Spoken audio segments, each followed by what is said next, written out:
முதல் வாசகம். தாவீதின் குடும்பத்திலிருந்து இஸ்ரயேல் குலம் பிரிக்கப்பட்டது. அரசர்கள் முதல் நூலிலிருந்து வாசகம். அதிகாரம் 11, இறைவசனங்கள் 29 முதல் 32 முடிய மற்றும் அதிகாரம் 12, இறைவசனம் 19.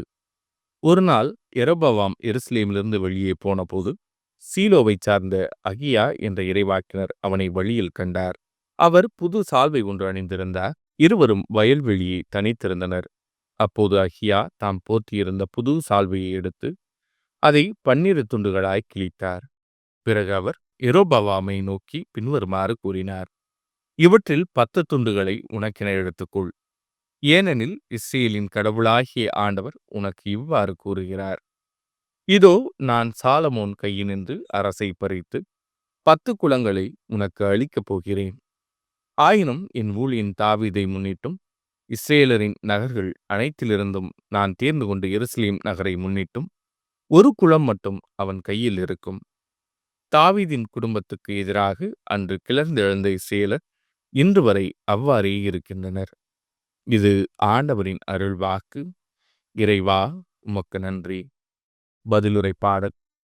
கடவுளாகிய ஆண்டவர் நானே, நீங்கள் எனக்கு செவிசாய்ப்பீர். உங்களிடையே வேற்று தெய்வம் இருக்கலாகாது. நீங்கள் அந்நிய தெய்வத்தை தொழலாகாது. உங்களை எகிப்து நாட்டினின்று அழைத்து வந்த கடவுளாகிய ஆண்டவர் நானே. கடவுளாகிய ஆண்டவர் நானே, நீங்கள் எனக்கு செவிசாய்ப்பீர். ஆனால் என் மக்கள் என் குரலுக்கு செவிசாய்க்கவில்லை. இஸ்ரேலர் எனக்கு பணியவில்லை. எனவே அவர்கள் தங்கள் எண்ணங்களின்படியே நடக்குமாறு அவர்களின் கடின இதயங்களிடமும் அவர்களை விட்டுவிட்டேன். கடவுளாகிய ஆண்டவர் நானே, நீங்கள் எனக்கு செவிசாய்ப்பீர். என் மக்கள் எனக்கு செவிசாய்த்திருந்தால், இஸ்ரேலர் நான் காட்டிய வழியில் நடந்திருந்தால் எவ்வளவு நலமாயிருந்திருக்கும். நான் விரைவில் அவர்கள் எதிரிகளை அடக்குவேன். என் கை அவர்களின் பகைவருக்கு எதிராக திரும்பும். கடவுளாகிய ஆண்டவர் நானே, நீங்கள் எனக்கு செவிசாய்ப்பீர். நற்செய்திக்கும் வாழ்த்தொலி. அல்லேலூயா, அல்லேலூயா. உம் திருமகனின் சொற்களை எங்கள் மனத்தில் இருத்தும்படி ஆண்டவரே, எங்கள் இதயத்தை திறந்தருளும். அல்லேலூயா. நற்செய்தி வாசகம். காது கேளாதோர் கேட்கவும், பேச்சற்றோர் பேசவும் ஆண்டவர் செய்கிறார். மார்க்கு எழுதிய தூய நற்செய்தியிலிருந்து வாசகம். அதிகாரம் 7, இறைவசனங்கள் 31 முதல் 37 முடிய. இயேசு தீர்ப்பகுதியை விட்டு சீதோன் வழியாகச் சென்று தெக்கப்பொழி பகுதி நடுவே வந்து கலிலேய கடலை அடைந்தார். காது கேளாதவரும் திக்கி பேசுபவருமான ஒருவரை சிலர் அவரிடம் கொண்டு வந்து அவர் மீது கை வைத்து குணமாக்குமாறு அவரை வேண்டிக் கொண்டனர்.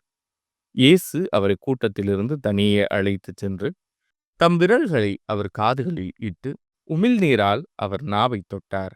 பிறகு வானத்தை அண்ணாந்து பார்த்து பெருமூச்சு விட்டு அவரை நோக்கி எப்பத்தா, அதாவது திறக்கப்படு என்றார்.